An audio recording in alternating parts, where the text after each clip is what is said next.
And welcome back to the ServiceMonster podcast. We've got a full complement today. We're going to be chatting about a mobile release as well as an upcoming ServiceMonster 6 release and some employee hiring tips. I know that as the busy season starts to get busy and you guys are putting your businesses in full swing, that hiring employees is always a challenge. Before we do that, though, I want to do a little bit of housekeeping. We're going to be leaving the live podcast on YouTube up from now on instead of editing it and then reposting it. But Michael will go through and still put in those time indexes. He's been out for a little bit as he is a new dad, which we welcome a new ServiceMonster baby to the family. And Thank you. Adam, before we get to all of that, what are we talking about today? Yeah, we got a full slate today for sure. Definitely congratulations to Michael. We all missed him on his timeout, but super excited for that adventure. Maybe you can throw him some tips, Joe, since you've definitely got a few times 6. Yeah, the primary topic we're talking about. I know that for a lot of you guys, the seasonality of your businesses, and we're coming out of the slow season, coming into the busy season, and oftentimes that means hiring new employees, whether that's kind of a part-time scenario, or you're looking for someone to kind of full-time take the reins, maybe get off the truck and so forth. So we thought it'd be a good time to kind of revisit that and just kind of talk about hiring in general, and just kind of some nice just discussion on what are the best practices, what are some things you can do to kind of help that process, and so on. So let's kind of start with the hiring process before we even meet the potential employee, Joe. Like what's kind of the importance of the job ad? What's the right place to do that? Maybe some messaging tips, anything on that regard. Yeah. So before we get too deep, I was it 3 or 4 years now at an ICE conference, keynoted, and the topic was hiring employees and building a company culture. So that is still up both on YouTube and Facebook. You can find that there. It's a 45-minute presentation, and it kind of, dials in a handful of really important tips. We'll cover a good portion of those here, but if you're still hungry for more, that's a good place to go look. I would say before you even start looking for employees in general, you should have your company culture, what you want to build, the fabric of your company in your mind and in place, because that will help greatly, especially with younger generations who aren't necessarily as yuppie driven as my generation, Gen X, was, and certainly the boomers, when it was all about, working from corporate America and making as much money as possible. They really want to focus on having, a good reason to go to work besides the paycheck. They want to feel fulfilled. And so Simon Sinek, and I've mentioned it before, has a great book called Starting with Why. And that covers essentially what it means to be in business besides making a profit. Why are you doing what you're doing? Are you servicing the community? Do you have ties into cleaning and services? Are you trying to make people's lives better? Are you trying to bring them value? And being able to codify that, write that down, and kind of express that in a simple sentence to people, and making sure that every employee you bring on generally understands why you're in business. It's not what you do that's as important as why you do it. And then, of course, that can get communicated in all types of marketing materials and advertisements, including job listings.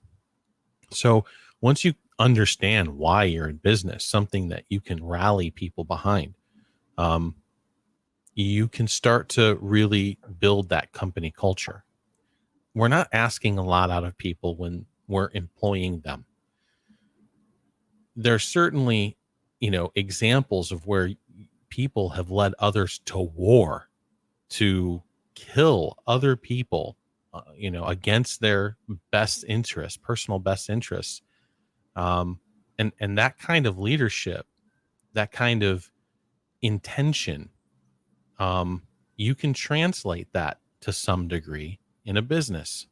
Now, obviously, you're not going to ask people to commit atrocities. So it's a lot easier. But I would also encourage you to steer away from your grandfather's employee manual, right? This is not an authoritarian system. We ask people to come join a company, and in the past, it's been, which authoritarian do you want to go work for? And I think with the shift, especially since the recession in 2008, 2009, people have really started thinking about, what does working mean to me? Um, what is my time value here? What am I exchanging my time, renting someone else my time for a paycheck? What else can I get out of this? And so having a purpose is a big deal. Now, being able to pay people well is also a very important thing, especially when you want to keep people around. And yeah, you're not necessarily doing like technical or technically skilled work, house cleaners, window cleaners, pressure washers, even carpet cleaners. There's some skill required and education, especially if you're running an RX-20 or you're doing color dye. And then more so, of course, if you're doing restoration with dry outs and rebuilds. But at the end of the day, you're not, you don't require them to have a PhD in order for them to understand what it is you're doing. And these aren't quantum physicists. But at the same time, trying to get by with paying people as little as possible is the wrong way to go. Bitching about what the federal minimum wage is not going to get you success. It's not going to drive a company culture. That's out of your control. That's going to be whatever it is. And so if you want to keep good people around and all the time and effort and energy that you spend training them and getting them part of the company, it's worthwhile to not only give them purpose, give them benefit for being in the company, and then give them a paycheck that helps them live their lives. I mean, I always found it amazing that, you can start a carpet cleaning business, let's say, and put your kids through college. And it's even more amazing when you can structure your business and have a business model built in such a way where you can help other people put their kids through college too, right? Not just pay for beer on the weekends or live a minimalist lifestyle. So, like Adam said, how do you go about attracting them? Once you have your why, once you've kind of figured out what your company is about, then of course you have to attract talent. And again, if you're simply an authoritarian company to go work for to collect a minimum wage or a slightly above minimum wage paycheck, there's no real draw there for scrubbing toilets or scrubbing windows in the cold or, running hoses all over the house. So the first thing you should do is create an advertisement. This isn't just a job ad, for hire, it's not that simple. You've got to attract talent. I always used to kind of draw the analogy to superheroes. You're not going to be able to pay everybody 250 grand a year, right? No one can do that.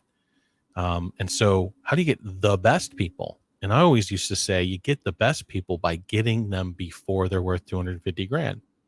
If you can get Captain America to work for you before he's all juiced up, you can get some loyalty, and then help them on their journey and recognize they're not going to be with you forever. And hopefully you're creating and cultivating an environment they'll be with you for 3, 4, 5 years. And then they take the next step in their journey and you've helped educate them. You've helped create a mindset within them that will allow them to go do amazing things. And so younger talent, bringing in younger talent who are just geniuses and motivated and have good work ethic, that's the real key. And then keeping them around long enough to kind of bleed some of the light off of them into your company. So that job ad, that kind of sets the stage. You want people reading that who are hungry for that kind of environment. One thing that I've coached in the past is bringing on would-be entrepreneurs. Now, you've got a young 20-something who wants to start their own business someday.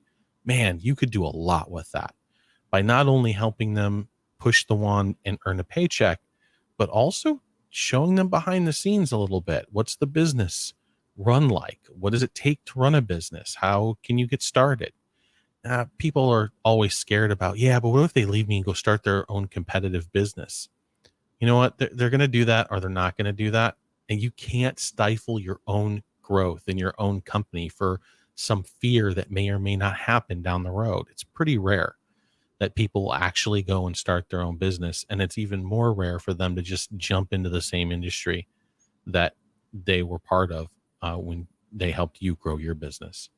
So that job ad, you want it to be an advertisement. One of the things that we do at ServiceMonster is I'm big on hiring non-college grads, people who didn't necessarily go to school. I don't intentionally exclude college graduates, but not having gone to college myself, I know how to look for people who are autodidactic, who are self-learners, whether they went to school or not. And bringing in people and giving them a foothold into a career is pretty powerful. So one thing that we always add to the tagline of our job ads is, we'll trade passion for education. Meaning that, hey, it's okay if you didn't go to school, but if you're up at 2 o'clock in the morning slinging code, or you're working on, you're creative on your own, building a YouTube channel, without any pay, that's pretty powerful stuff. And you can leverage other people's passions to the benefit of both them and the business. So that job ad, creating something that says, man, this looks like a pretty cool company to work for. Taking your time and putting it together and adding language in there that says, we're more than just about getting paid. We want to help the community. We're more than just getting a body in here. We want the right team. And so you can communicate that through your copy of your job ad. Where do you find them? ServiceMonster's had a lot of luck with Craigslist for decades. We've been around for 18 years. Yes, we've used Monster. We've used Indeed. And Indeed's all right, depending on who we're looking for. But man, by far and large, two sources, either Craigslist or referrals from within the company, other employees who you trust at least enough to bring someone's resume to you. That's how we found Adam. One of our devs had been working with us for a while, and he suggested, Adam, come apply. And so using what the resources that you have to help find people is a very powerful way to get people motivated. Without me sucking all the oxygen out of the room, Michael, do you want to kind of chime in on the copy and job placement and treating it like an ad? Yeah, totally. That's a great point too, because I think of it too as when you're just from the marketing perspective in general, like we talk so much about marketing and branding and consistency and all that to attract customers, but also all that can attract new hires as well. So being intentional with your copy, like you're saying, Joe, it's like making sure the language you use is consistent, is well written. That's an important thing. I've seen a lot of job ads in the service industry where there's like mistakes all over. It's kind of confusing. So being very clear in that and being very professional with it will attract professional people. There's a lot of people who really, really will appreciate that. But taking even a step further, like I always talk about your website and your social media and branding and all that, but like having all that stuff dialed in makes you look good to potential new employees as well. Like, I think you said something yesterday in our meeting, Joe, like if your website looks like, what did you say? It looks like it's from like 2001. Yeah. Even worse. If it's from 98 and you use Microsoft 2003 clip art as your logo. Yeah. Like you are not going to be, or you go to your Facebook page and it's obviously run by a boomer who has no idea what's going on in social media. No offense to the boomers who do know how to use social media. Then man alive, you are not going to attract those younger millennial and Gen Zs. You're just not. And so, you got to make sure that kind of stuff is dialed in, because if they go look at your website and it looks like trash, they are not going to apply, or even worse. And I know you guys experience this. People don't show up to the interview. What happens between the time you get them on the phone and they seem excited and accept the interview and then not show up and not call or anything? Well, a good portion of the time is they did some research on your company. They went and looked at reviews. They looked at your website. They looked at your Facebook page, and then they decided, yeah, no, I'm out before they even show up. And so, yeah, no, Michael's got a great point. It's actually a really important kind of thing that sometimes gets lost in the process, because oftentimes, someone's looking for work, they obviously need the money, right? And so that's kind of there's a, as far as leverage goes, it's on the company itself. But both sides are interviewing both sides. Like if they're not a good fit for you or vice versa, that's part of what the process is. It's like a first date, right? Like we're kind of getting the basics out of here. Do we feel like this is going to have a good fit? Do we feel like this is someone who can fit in, right? Or are they someone who's going to be a problem?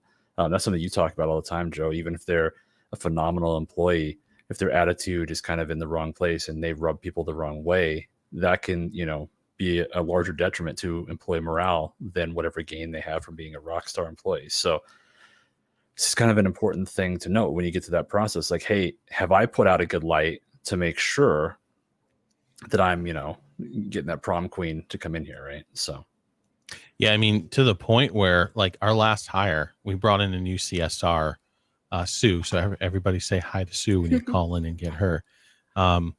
She intentionally was waiting for ServiceMonster to place an ad. She had triggers in place. And she wasn't looking for work. She was working for a service company, but she had used ServiceMonster and she found our support to be, amazing as it is, and said, man, I really want to work for these guys. If they ever have a job opening, I want to get notified. And so set up a trigger. And then when we placed our ad, bam, she applied. And she was like one of 3 of the top candidates in that round. And she ended up getting the position. And one of the reasons was certainly we felt good that she had not only vetted us, but that she had already decided that we were somebody that she wanted to work for. So Adam's right. It's a two-way street. And sometimes I might even go a little too hard on the sell during the interview process. I mean, when I used to work for Fortune 500 companies, I might have been a little bit more, we're doing you a favor. But now my interview process is very much, how can we help each other? And, pitching ServiceMonster a little bit and saying, how amazing the team that we have built. I always say, if you're used to being the smartest person in the room, you're in the right interview, and you will no longer be the smartest person in the room. Because we have some really brilliant people who work here, but it's that kind of attitude that you want to build. You want to build a team. And when you're doing that interview, you really want to set it up so that, it's a co-date and it's a co-benefit. I think one thing that is difficult, especially for owner operators or really small teams, the owner is putting on a lot of different hats, right? Like not everyone is necessarily geared towards every single avenue of business ownership. That's why it's such a phenomenal thing that all you guys and gals, I should say, are going through that, because there's a lot that you guys have to do to kind of make that work. Interviewing is a very specific skill. And I think even more so than just like, the copy and everything else that you're doing, the messaging that you're doing, there are some kind of important things you're going to want to make sure that you're asking. But we've talked about this before, Joe, so maybe let's kind of start with the journey and kind of the sit back and kind of how you process that and why you go about it in that manner. Yeah, I mean, it's a big kind of a signature move that I have, which is I want to hear about people. Like I don't hire resumes. Like and Eric kind of gets pissed at me for it. I don't even give a shit about the resume. I barely look at them. Like I'll scan it, right? But hopefully somebody else, the manager or whatever, has done enough due diligence to make the phone call and invite them in.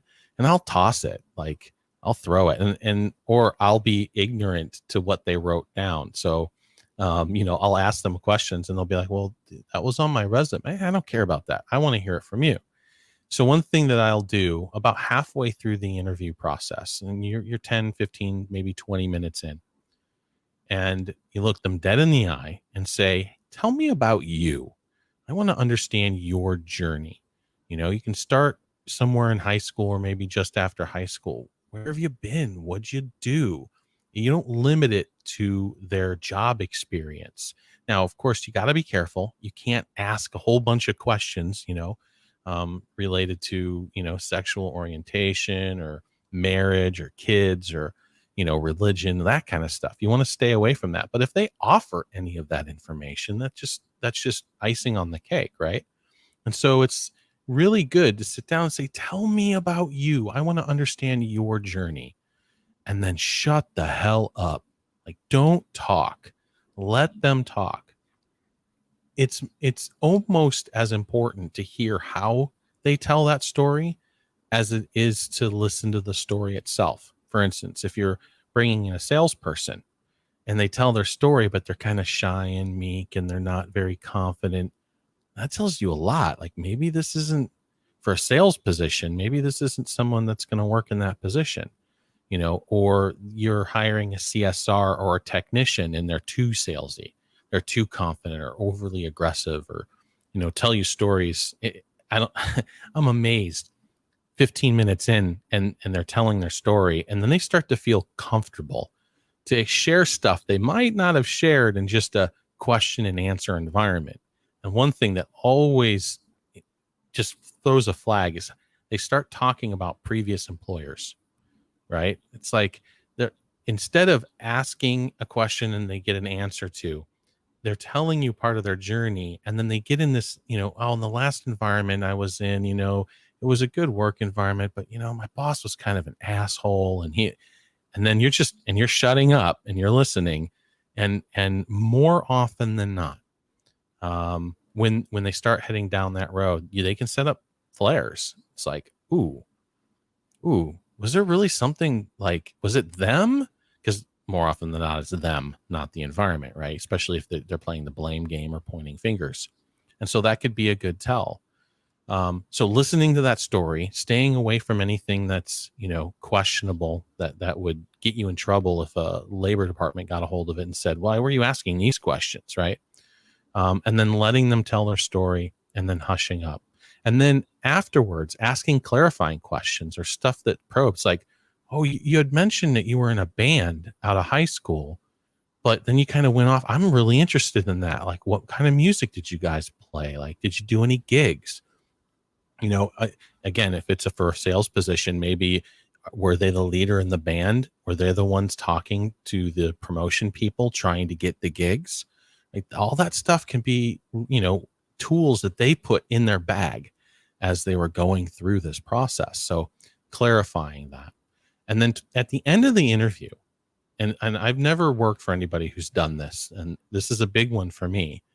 At the end of the interview, I say, look, you're going to leave here and we're going to talk shit about you, right? We're going to kind of dissect the interview. We're going to talk about what was good and what was bad. But instead of waiting for you to leave to do that, I'd like to ask you a couple of questions here for you to clarify some warning flags that I have. Give you an opportunity to address them instead of us making stuff up. Does that sound good? And almost every single time people are like, wow, yeah, no, thank you for giving me that opportunity. And then you ask them, you had said something, about your boss being an asshole. And then they'll either backpedal or they'll explain. I had an interview. I don't remember who it was with. I don't remember off the top of my head the individual or if we hired them or not. But I remember them talking about a previous work experience. And it was one of those, okay, here we go. And at the end, I asked them, yeah, you got to clarify this experience for me.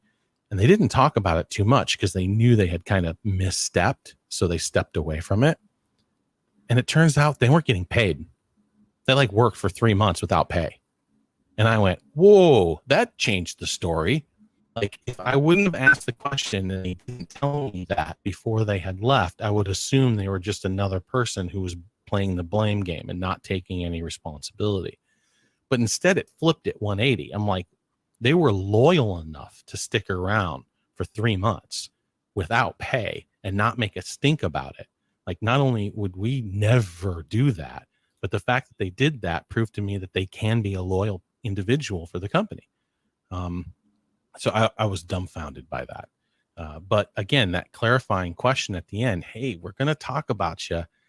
like, you want to address some of these gotcha points now, so we don't have to make something up. It's a good way for them to say, oh yeah, let me clarify that, or oh yeah, here's a situation. Or you can tell they'll maybe I shouldn't have said that, right? So those are the major tips that I have during the interview process. And you don't want to try to get in and out, right? Don't look at your watch waiting to leave unless you know. That's a tell for me. Like, I'm 15 minutes in. Everyone who's worked for me, who's in that interview room, knows when it's over for me, because I will tune out. But that's egregious, right? That's like, this person is definitely not the fit. But if it's somebody that you're really interested in, like, stay an hour and a half, have the conversation. Anybody can fake anything for 20 minutes. It's really difficult to fake a good conversation for 90 minutes. That point you just made was, I was just waiting to jump in. That's really the biggest thing of getting them to talk. I mean, job interviews are stressful. I've been through plenty in my life. I consider myself a fairly charismatic, just open, outgoing person. Job interviews are still scary. You never really know how that process is going to go. You might have, a Steve Jobs type person who's literally going to basically, berate you for an hour, and you don't really know what that's going to be like, right? Especially if you've been kind of job hunting for a while. But the biggest thing is, if you let them talk, they're going to get over that at some point. It might take, a few minutes. It might take, a little bit longer, depending on how the conversation is going. But that's where the veil comes off. And like, people are bullshitters, right? That's kind of a thing. The old house show, right? Everyone lies on some level, just small things. And when you get them to be open about that, that's when those things slip up, right? And it's not that you're trying to have like a gotcha, haha. That's not, it's not what you're there. Otherwise it'd be a giant waste of time for everyone, right? It's just, you're trying to get them to kind of show who they really are, because that's going to make, give you much more information about, hey, this person will be a good fit just based on what I'm hearing. So, yeah. And kind of to that point, don't do the interviews on your own. If you can help it, have at least another person, never more than 3, but I do like 3. And that's because at the end, when they do leave and you guys sit around and talk about it, and that's the other thing, is have a post-mortem right away. When they go, make sure they're out of earshot, right? They're out of the building, they're in their car, they're driving away, but immediately, like, don't go to lunch and then come back. If you go to lunch together to have a conversation about it while it's fresh in your mind, and then play off of each other. Like, what do you think? And the person who's in the position of power can easily poison the well. You should go last. Shut the hell up. Like, what do you think? Well, what do you think, boss? Like, no, I want to hear what your unfettered opinion is before I throw my weight around. And so then you can get that. And then maybe something that you saw that you liked, or you saw that you didn't like, is what somebody else saw in a completely different way. Right. And then they'll say, here's how I didn't look at it that way. That's a really good point. The other thing too, is if you're building a company culture, that you're building a cohesive team, you want to make sure you get the team involved, which is why you want to at least, one, ideally 2 more people from your team in that meeting. And these will be people that'll work with them on the regular basis. And they don't have to be managers, right? They don't have to be, maybe a technician takes an hour of their day, and instead of scrubbing windows, they actually come over and they sit down and they're part of the interview. It helps on the sell too, because when they're trying to look for a place to land and they see another employee sitting there who's like, man, I love this company. I've been with them for 5 years, 6 years. And, the owners take care of us, and, they really care about what we think, and changes happen. They just don't do what they do. Then that could be pretty powerful. So making sure you get a team involved, because you are building a team. And at the end, of course, the decision is going to be, I leave it up to the managers. The person who's going to be their manager. I'm like, at the end of the day, this is the person that you're going to have to deal with. And I may not agree 100% with the hire decision, but I'm going to hold you accountable for anything that they do. Right. So let them have the freedom to build their teams. Now, I will say I've made mistakes here where I've been the absent kind of CEO and let managers hire without my feedback at all. And that has been a disaster. Like, we've had to rebuild entire departments before because I made that mistake, and that's on me. So now I am involved, but not heavy-handed. I'll throw my opinion out there and let them think about it. But at the end of the day, the team that's going to be managed by the manager, that's the person who needs to ultimately make the decision who they want on their team. So those are some of the hiring tips. Now, I will say this. Here's a big lesson that I've learned over I've been hiring people now for almost 30 years. If there's something that feels like a pea under the mattress, it will become a mountain. I have yet to go through an interview process where I went, yeah, we really need someone and they almost fit. There's just that one thing, but you know what? It'll be fine. It's never been fine. And sometimes it's taken a year and a half. And so I like to say, and it's kind of harsh, and none of my employees have really called me on it because most of my tenure here is like average 8 years or 6 years or something crazy, but hire slow, fire fast. Clarifying, hire slow doesn't mean take a long time when you find the person you want. Once you know you have the person you want, move quickly. Hire slow means don't just put a body in place. Don't just employ someone off the first round of interviews because you have to move forward and you feel the pressure to get the position filled, and your employees are unhappy that they're having to do a little more work than they had to before you lost the previous employee or your business started growing or whatever. It is far more detrimental to have to, replace somebody. Either they go on their own or they're removed, than it is to say, you know what, we just didn't get the right person in that round. All right. You know what? Let's re-up. Let's make sure the job ad looks good. Let's retool that if we need to, and let's place it again and go through the process again.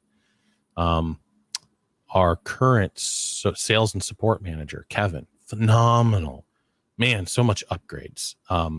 He is great. It took 3 rounds. It took almost 90 days to find Kevin. And we went through a dozen interviews or more over 3 rounds, because each round there was that one person or maybe even 2 people that were like, they're pretty good. But, and we were looking for someone specific. And so we took our time, hire slow. Now, before I get flamed, fire fast doesn't mean the first offense and they're out of there from an all-star employee. It really means when you know it's right, when you start losing sleep, when the last thought as you're going to sleep is, I've got this problem employee, let them go. Far too many times I've made the mistake, and I've seen other owners make the mistake of not letting someone go when they knew that they were eventually going to have to let them go because they didn't want the disruption. They didn't want to ask more out of the team. They had that certain project or whatever. It's never going to get better. Now, what I don't mean is you had a good employee that's worked for you for a year and they've had no problems, and then something in their life happens, because shit happens. Maybe they've got some ex-girlfriend or boyfriend that's just really causing a ruckus in their a life emotionally. Maybe their parents or somebody's fallen ill. There's a handful of reasons in our lives when we don't perform at our A game. That doesn't mean just because someone falters for a minute that you're just going to kick them out, right? Give them the benefit of the doubt. What we like to do is bring them in and say, hey, what's going on? You've been great for a long time, and now we've noticed the work is just not up to your typical standards. Is there something that we can help you with? Is there something that we should know about? And then try to help, whether it's just being supportive or whether it's specific, like, I don't know, I'm kind of lost in this job. I'm not 100% sure. Okay, well, guess what? That's on you. More training, more coaching, something to help them, guidance or something. So always assume that on the first go that it's either your fault or outside influences from a good employee, and be in a position to help them, be supportive. Now, if they're acting a fool, right? Politics, I don't put up with politics at all. We have no politics at ServiceMonster. The last bit of politics that we had was a friction caused between sales and support versus how long a client's been around. That's the only time that I've let it gotten away. And that was just a function of how the structure was. We fixed the structure and now that's gone. But I've seen too many politics in other companies, especially Fortune 500 companies. We just fire you. I don't care if you're a rock star or the best salesperson. If you're talking shit about some of the other employees or the other managers, and you're trying to garner, a team to be against this other team, you're gone. I put up with it. None. So I don't like those environments. Everyone's here to do a job. Everyone's here to push the ball in the same direction. We've all got this commitment to the company. Let's move forward on that promise. So, making sure you stay out. So that's what I mean when I say fire fast. If somebody's causing a major problem, don't wait. It's never good to wait. It'll never get better. But help people who have been good employees, who are stumbling, who need coaching, who need a little support, who need some extra time. Maybe just like, do you need to take a week? Do you need to take a couple days? Like, go get some stuff straightened out? Like, let me know. So all points of during the interview process, if you're good at interviewing, if you're good at identifying people who will work well with the fabric of your team, and not hiring just because you need a body, those are all really, really good ways to set yourself up so that once they're in, then it'll just work, so. Yeah, there's two quick things I think would be good to mention, then we can probably move on just from a time perspective. But I'm just going to mention that, Joe, you did a podcast with Brandon Vaughn, I want to say 3-ish months ago. I'll have, when we post this, I'll have Michael throw the link in there so you guys can listen. It's a fantastic podcast. I was listening to it over lunch, and I was engaged. And I don't just say that, guys. Like, Joe wouldn't force me to watch these things if I really remember. But one of the big things that Brandon talks about is just employees crave consistency and kind of accountability and creating SOPs and systems and things like that. And that ties into the hiring process. That's kind of what Joe was talking a little bit about at the beginning with, the company culture and things like that. If you're really good at the interview process and you found like a really good employee and they come in on the first day and you're just a mess and you didn't really know what you're doing, and the first week is sort of this haphazard, just, okay, you're on the truck and you're following me around. I'm not really teaching you. I'm not really having you go anything that's going to help maybe some things that you can do on your own that might, if you have passion or something that you want to train more on certain things in your own time, whatever that might end up being. If you don't have some sort of training process or just onboarding process in general that sets the table for what their expectations are for their job, you're going to run into problems there as well. Because they're going to have this immediate red flag go up that's like, well, if they're not, ready for me to start here, then why? Is it ever going to get better? Like, is this just going to be like, is this literally just going to be a paycheck, or is this going to be something that I can actually learn and, be proud of doing and things like that? And that's going to be something that you grow as a company too, and things will change. Like poor Mary, she was our first, I'm throwing you under the bus here, Mary. She was our first virtual employee, right? We actually hired her, and then you gave your 2 weeks notice or whatever in your previous position, and then during those 2 weeks, COVID went crazy and everything shut down. And so on her first day, it was like, oh, by the way, you're working from home now. Like, oh, what? And so we didn't give her a lot of direction. We didn't really have the infrastructure or team in place. We gave her a little bit, like, here's what you're going to kind of be doing, and here's what but I'm sure that there were hours upon hours of time in that first week or 2 weeks where she's like, what am I supposed to be doing? Like, I'm not sure what I'm supposed to be doing. And am I going to get in trouble? And that uncertainty is scary. Now, luckily, Mary's a rock star, right? And she was able to fill her time and kind of figure it out. And then as a company, we matured into a more virtual company. And now, we do that fairly well. I know Kevin and the team brought Sue on as if she was with the company itself. And so, it's going to take time. The company will misstep, but that is a big point that Adam's pointing out. Like after the interview process, after the hiring process, which the hiring process is a process. And again, we don't want to spend 2 hours talking about this because we could easily do that. Vet your people, do background checks, like go through all of the typical stuff that you're supposed to do. Don't skimp on that because again, replacing somebody is much harder than getting it right the first time. So once they show up on day one, making sure you have a plan to teach them and train them and that they're directed and they feel like they're being taken care of goes a long way. If you brought in Captain America, before he was Captain America and he feels like he's not getting a lot out of the company, that they're not training him, that he's on shaky ground, he may start looking for a new position on day 5, which isn't a good thing. So yeah, we probably don't want to keep going because we could just do this all day. Yeah, I think really just the last 2 points I was going to make are really kind of just simple statements. One is if you find that your business model is really just hiring seasonal employees, and that's your only option.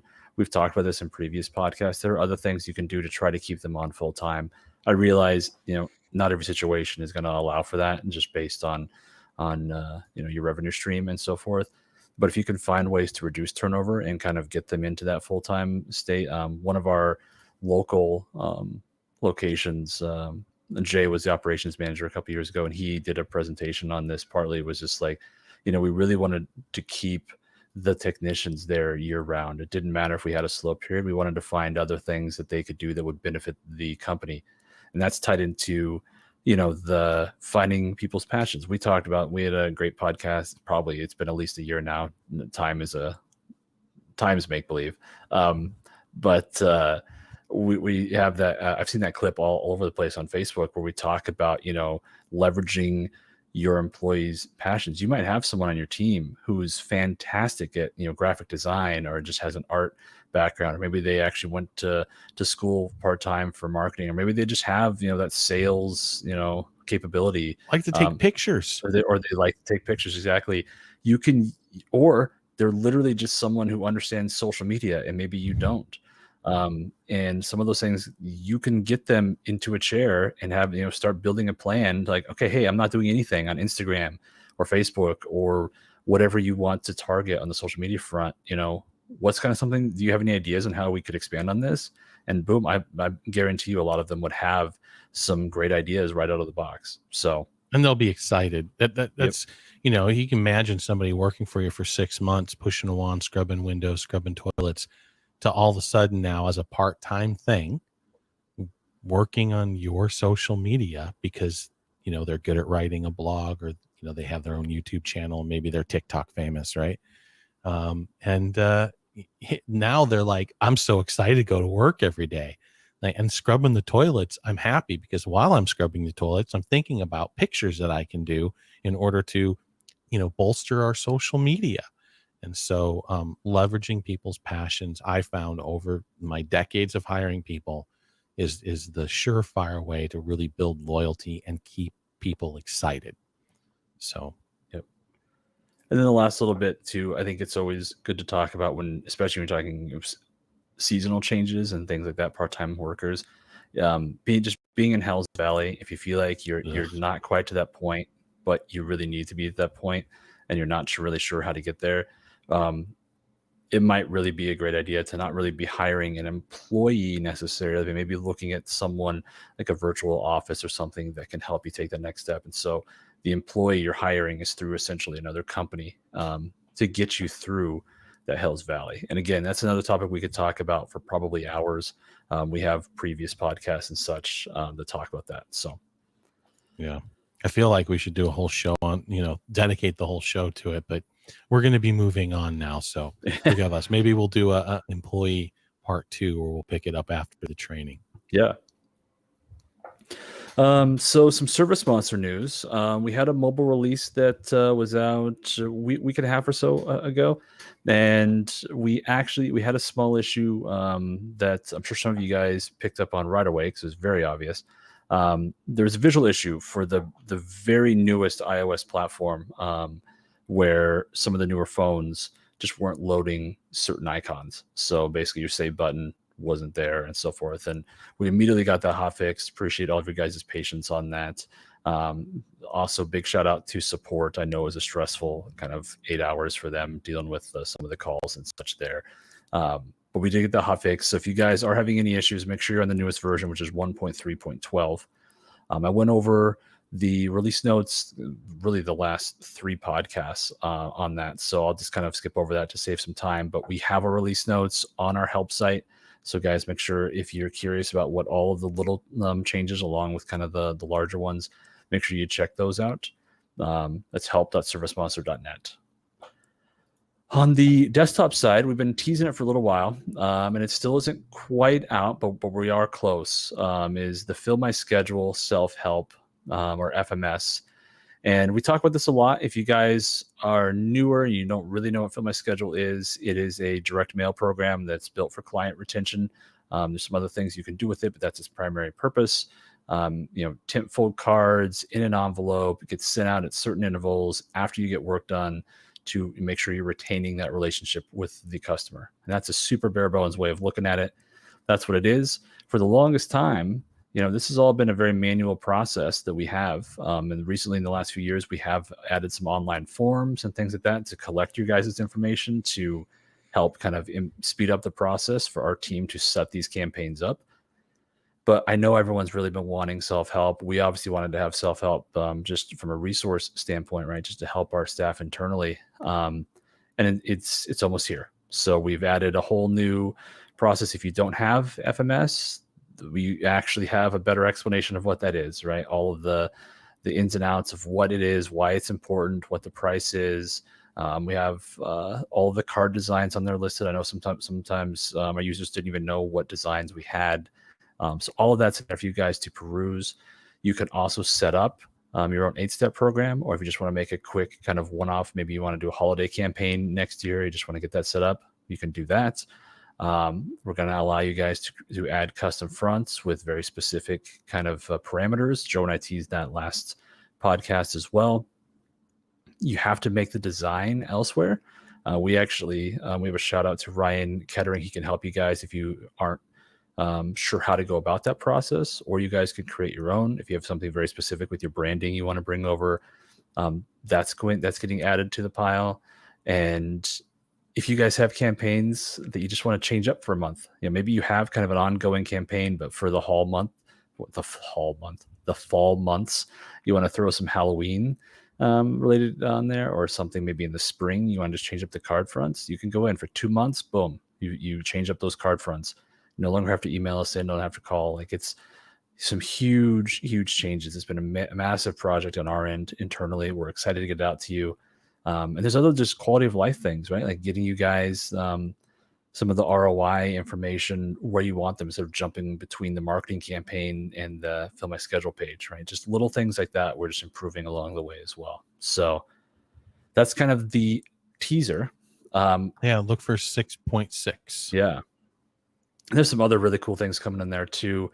There's some UI changes. I'm actually gonna leave that one to be a surprise, because I kind of want to see what the reaction is from the team and from you guys when that launches. But there is a really cool UI change you guys will notice immediately, assuming you're using SM6, of course. The other thing that I wanted to mention is with this spring FMS campaigns, like I said, it's not quite out yet for the self-help. We are close, but we do have our order form. If you guys want to get a head start on the spring campaign and maybe get that started today, rather than maybe waiting, for the next week or two to get that into the self-help, we do have that form. I'll make sure, Michael, if you could make a note to kind of have that added to the description here, you guys can jump on that. The form itself is fairly simple, and we can get some spring campaigns as a one-off kind of style holiday blast out there to help generate, let people know you're back in business, or everything is getting kickstarted post COVID, whatever you want that to be, right? So. The other thing I wanted to mention is, Joe, I'll let you kind of do the quick shout out here, but you just did another podcast, which I think would be good for some of you guys to listen to as well. Yeah, that was fun. Adam, why don't you have all the notes in front of you, I'm sure. Why don't you give it the old one too? I probably messed it all up. Yeah, so Joe, he did a podcast. I didn't put the gentleman's name, and that's my fault. I was just watching it. Michael, do you have that? No, I'm trying to get it too up here. I'm just frantically looking on Facebook here. This is why it's great to do things live, guys.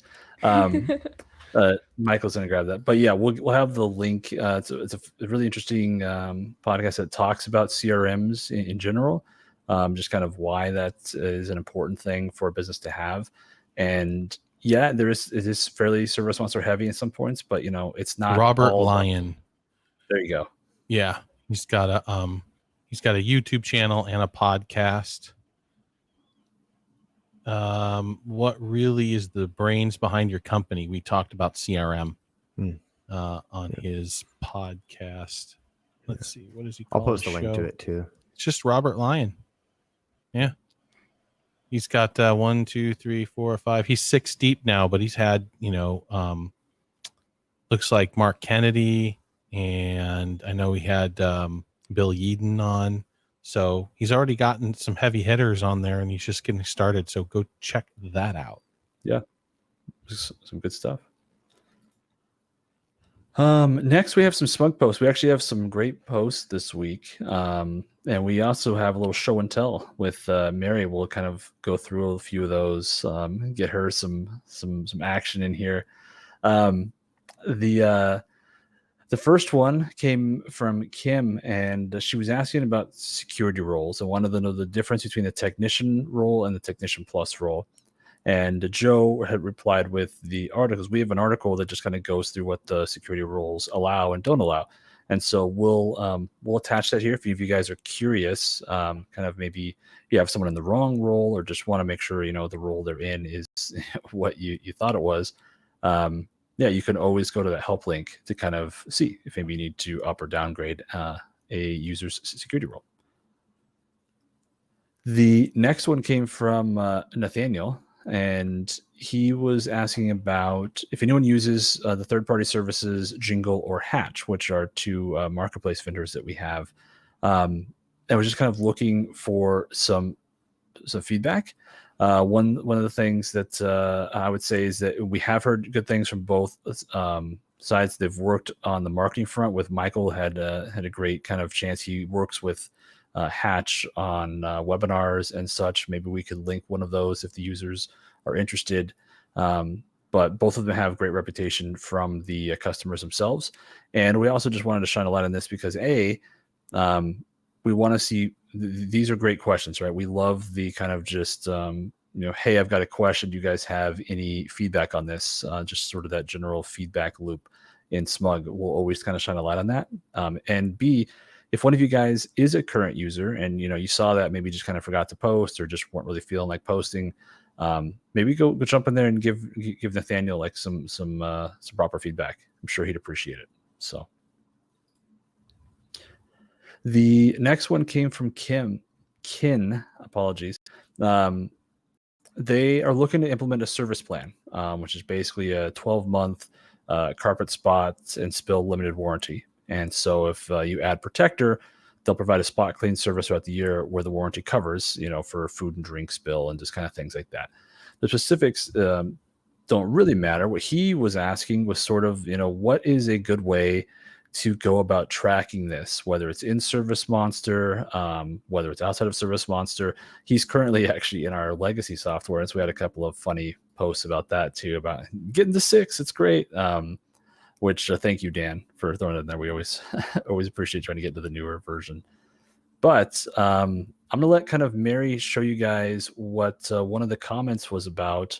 There were 2 main things that came up. One is using our custom fields. You can utilize that to create some dates, and you can kind of pull reports off of that. You can also use tags if you wanted to, but you kind of have to approach it slightly differently. The other way was creating, line items, or, a service line item for each of these warranty items, because then you can actually pull very specific reports about, the date that order was created. And it also solves certain scenarios of what if there were different rooms or such that had the warranty at different times. Like, what if you cleaned in May and you had the Scotch guard in the basement, and then you cleaned in August and you did the upstairs, right? You'd want to make sure that those are two separate dates, right? Because obviously you don't want to be going out for warranty that has expired, right? So Mary, why don't you kind of take the wheel and showcase a little bit about how you can do that in the SM6? Sure. Yeah. So we'll go ahead and start with looking at our custom fields, this is kind of how you can mark it in the account itself. So we'll go ahead and open up an account here. When decides to load. And for this, we'll hop into the Profile tab, and this is where you can view, add to, and adjust your custom fields. So this is a customizable space where you can choose what information it is you want to gather. Typical ones you'll have preset up in here is children, pets, and subdivision. That's more used for the marketing side of things, but of course you can also use this to track information like if you set up a warranty with a client or anything like that. So how you can manage these or customize them is by clicking on the Manage Custom Fields button right there. And we do have a limit of 10 custom fields, so that's something to keep in mind. You have a limit of 10 pieces of information that you can record here essentially. But to create a new custom field, and I'm going to go ahead and take one out for our example here, where it says field label, underneath that you can type in what you want to record. So we'll go ahead and say warranty date. And in the field type, this is where you choose what sort of information it is you want to gather. So this can be either a date, a drop-down list you can add in different options to, a number, text, or a true and false box, which is just a box that you can check off. So we'll choose a date for this situation and click on the plus to add that to our custom fields list, and then save. And now when we go back into the account's profile page, that warranty date box is included in here, and I can select a date. So that's one way of having it recorded in the system. And again, that's attached at the account level, so not at the order level. If you want to attached at the order level, though, another option that was brought up is adding it in as a service or a line item on your order. So for that, you'll want to go into your settings and create your services.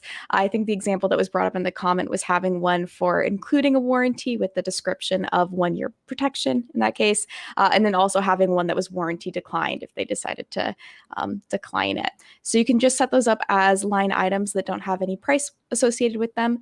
And then when you go to set up an order, or we can just open up an order here, you can simply add those in as your line items. That will be recorded on the order. You can even connect a service item with it if you would like. So you know, hey, this is exactly what room or what space is relevant to this. If you do have a situation where you come back and do work with them again and maybe they decline it later. So yeah, you have it saved in here and have the date attached to it as well. One quick thing I'd note too is when you set those up, you probably want to set up a group, right? That's very specific to warranty items or such, because that'll be much simpler to just when you run your report to kind of track the group itself, right? And you'll see exactly how many warranties you sold, how many were declined, and then you can go more specific, right, as far as finding the date range. Really quickly too, don't want to take too much time, but do you want to just jump into the account list too here, Mary, and just show how you can make custom views looking at those profile fields? Yeah, so when we have the account list open, right up here next to our list of different views, we can click on the plus right there, and that's where you can start creating a new custom field or a custom view. So, there we go. And then we can add in our filter. So for this, we'll want to go through and In profiles, we have our different custom fields. So we can search by, say, warranty date, and you can filter it between a specific day or just by blank or not blank. So not blank, that just means they do have something entered in there. Perfect. So we've definitely talked about these custom views before. If you guys haven't utilized them, highly recommend, just because you can really make your own reports to a certain extent, right? The grids are highly customizable as far as what columns and such you can show, but you can also just quickly have these filters that then get saved, like Mary just did there. She just was able to open the list and boom, click on warranty. You don't have to refilter and rework the wheel every single time, right? So just kind of a lot of power there. Thank you, Mary. The next SMUG post that we had was from Pete. We love Pete. And he had a big shout out to Michael here, which is actually funny because he tagged marketing Michael here. And it was actually our support rep, Michael, who actually, he honestly goes by Chachi quite often. But he helped kind of brainstorm how to put together an estimate follow-up drip campaign. Now, our drip campaign process was first and foremost built for client retention. I'm sure you guys have realized that when you look, a lot of it is based on the last invoice date and certain kind of profile fields based around that marketing. But you can do some things if you're willing to go through a little bit of extra work when you're building the orders to kind of utilize that drip campaign process. And Mary, I think you actually had some things set up here as well. Basically, what we're trying to show is having a couple of, I guess, statuses, kind of like if you guys were using the Kanban board, just like as a visual. Well, you can also set kind of statuses as custom fields and toggle them, and that'll obviously trigger certain events if you set them up correctly. So why don't you just quickly go through that as well? Yeah, so here I am on my profile page again, and in here I have added in some estimate status fields. So I have different ones that represent the kind of different steps of the process for us, as well as one that's just removed from marketing, full stop. So as we check these off and click save in the drip campaign, you can go in and create filters that use, hey, if this is marked as true, they can receive this email, or hey, if this is marked as false, they won't be receiving this email. Yeah. And there's lots of different ways you could set that up when you set up the marketing campaigns. As far as like a time period, you can make sure it doesn't send for a certain amount of time. A really important filter when you guys are building your drip campaigns, Mary, maybe if you just want to go show it really quick, is the contact by this campaign. So if you have created a drip campaign or even just a standard kind of campaign, you're going to want to always kind of utilize this contact by this campaign right there. Perfect. And I usually do it not within about a 30-day. I've seen it as high as 60, as low as 10 or 15. But all that is saying is, hey, if I've sent this campaign to Bob, no matter what else happens, don't send this campaign to Bob for 30 days. And it's a really important one. It's sort of like I always said, it would help me sleep at night, right? Just to make sure I'm not spamming my clients. So just kind of another one of those things to keep in mind. The last post we had here was from Jared, and was asking about attaching pictures to work order on the app. When he emails them, the photos aren't attached. And shout out to Alan. He actually jumped in here and responded before any of the support staff got to that. So thanks, Alan, for taking that one. But there's just a way to add attachments or the images as attachments in the email editor. So I thought it would be a good idea to just quickly kind of just jump in and showcase that. So Mary, why don't you take it away? Yeah, so I have my order opened up here. And when I go to email, I can actually click select attachments, and any attachments that have already been kind of uploaded with this order will already be included here. So here I can see the photos that I took, and I can select those to add them in. If I got a signed copy of an order, so if I collected a signature on the mobile app, that will appear as a PDF. You can also select here, as well as you can also use the choose files right here to search through the files on your computer to upload one in as well. So yeah, it's pretty simple. When you close out, you can see the list of attachments right there at the bottom. Yeah. So the process is exactly the same in mobile. Obviously, we're just showcasing desktop here. But if you guys weren't aware, then just kind of another little quick visual help. Perfect. Yeah. Outside of that, though, Joe, happy March. Congratulations again to Michael. And that's all I got for you. Yeah, just a little shout out. As at the end of the month, March 20th, ServiceMonster will have been virtual for 1 year. Which, Crazy. Washington, totally crazy. And Washington State was one of the first, New York also, but we had the first cases of COVID. And locally, they hit a couple old folks' homes and pretty much wiped them out. So we've been on lockdown longer than most everybody else in the nation. But it is essentially 1 year, what we're looking at right now. And so vaccines, on the way, those curves are dropping quickly. It's a race against the variants, but we're very hopeful. Things are looking good. And, if you haven't done so yet, you go see if you're ready to get that vaccine, especially if you're a service provider running around, working in people's homes and commercial abilities. But from everyone here at ServiceMonster, thank you so much for your attention and be safe.